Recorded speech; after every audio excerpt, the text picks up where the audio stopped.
రైతు భరోసా అమలుపై రేవంత్ సర్కార్ కీలక నిర్ణయం అయితే తీసుకుంది. దీనికి సంబంధించిన పూర్తి సమాచారం ఈ వీడియోలో అయితే తెలుసుకుందాం. ముందుగా మన ఛానల్ని సబ్స్క్రైబ్ చేయనట్లయితే సబ్స్క్రైబ్ చేసి పక్కన బెల్ ఐకాన్ యాక్టివేట్ చేయండి. తెలంగాణ ప్రభుత్వం మరో కీలక నిర్ణయం అయితే దిశగా అడుగులు వేస్తుంది. ఈ ఎన్నికల హామీ రుణమాఫీ అమలు చేసిన ప్రభుత్వం రైతులకు మరో గుడ్ న్యూస్ చెప్పబోతుంది. రుణమాఫీ పేరుతో రైతు భరోసా ఇవ్వడం లేదంటూ ప్రతిపక్ష పార్టీలు ఆరోపిస్తున్నాయి. దీంతో రుణమాఫీ అమలు దిశగా ప్రభుత్వం కసరత్తు వేగవంతం చేసింది. పరిమితి గురించి అభిప్రాయ సేకరణ చేస్తుంది. ఈ నెలాఖరులోగా అమలుపైన మార్గదర్శకాలు జారీ చేసేటట్లుగా సమాచారం. రైతు భరోసా కసరత్తు హామీ ఇచ్చిన విధంగా 2 లక్షల రుణమాఫీ అమలు చేసింది. ఈ నెల 15 వరాలో భారీ సభ ద్వారా 2 లక్షల రుణమాఫీ చేయనున్నారు. 3 విడతల్లో చెప్పిన విధంగా రైతు రుణమాఫీపై రేవంత్ ప్రభుత్వం అమలు చేసింది. ఇక రైతు భరోసా అమలు అంశంలో ప్రతిపక్షం నుంచి విమర్శలు వస్తున్నాయి. కేసీఆర్ ప్రభుత్వంలో రైతు భరోసా అమలును గుర్తు చేస్తూ బీఆర్ఎస్ నేతలు కాంగ్రెస్ ప్రభుత్వాన్ని టార్గెట్ చేస్తున్నాయి.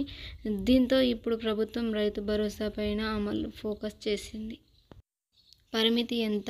ఎన్నికల ప్రచారం సమయంలో తాము అధికారంలోకి వస్తే ఏడాదికి 15,000 రూపాయలు ఎకరానికి ఇస్తామని ప్రకటించింది. ఇందుకోసం కసరత్తుగా ప్రారంభించినట్లుగా తెలిసింది. దీనికి సంబంధించిన ఇటీవల అసెంబ్లీలో ప్రవేశపెట్టిన బడ్జెట్లోనూ 15,075 కోట్ల రూపాయల నిధులను కేటాయించారు. అయితే అనర్హులకు బీఆర్ఎస్ ప్రభుత్వం రైతు భరోసా అమలు చేసిందని కాంగ్రెస్ వాదన. ఎంత పొలం మేరకు పరిమితి విధించాలనే మరో చర్చ. ఈ అంశంపైన రైతు వేదిక నుంచి ప్రభుత్వం అభిప్రాయాలు సేకరించి అసెంబ్లీలో చర్చ ద్వారా తుది నిర్ణయం తీసుకోవాలని భావించింది. మార్గదర్శకాలు. గత ప్రభుత్వం భూమి ఉన్న ప్రతి వారికి ఇవ్వడంతో ఎమ్మెల్యేలు, ధనవంతులు కూడా రైతు బంధు పథకం కింద లబ్ధి పొందారు. ఇప్పుడు సాగు భూములు ఉన్న వారికి మాత్రమే రైతు భరోసా ఇవ్వాలని ప్రభుత్వం అయితే నిర్ణయించింది.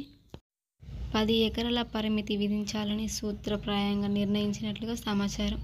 దీని ద్వారా అర్హులైన ప్రతి రైతు భరోసా అందుతుందని ప్రభుత్వం భావిస్తుంది. ఈ నెలాఖరులోగా ఇందుకు సంబంధించి రేవంత్ ప్రత్యేకంగా సమీక్ష చేయనున్నారు. ఈ వెంటనే మార్గదర్శకాలు విడుదల చేయనున్నట్లుగా సమాచారం. మరిన్ని అప్డేట్స్ కోసం మన ఛానల్ని సబ్స్క్రైబ్ చేయండి.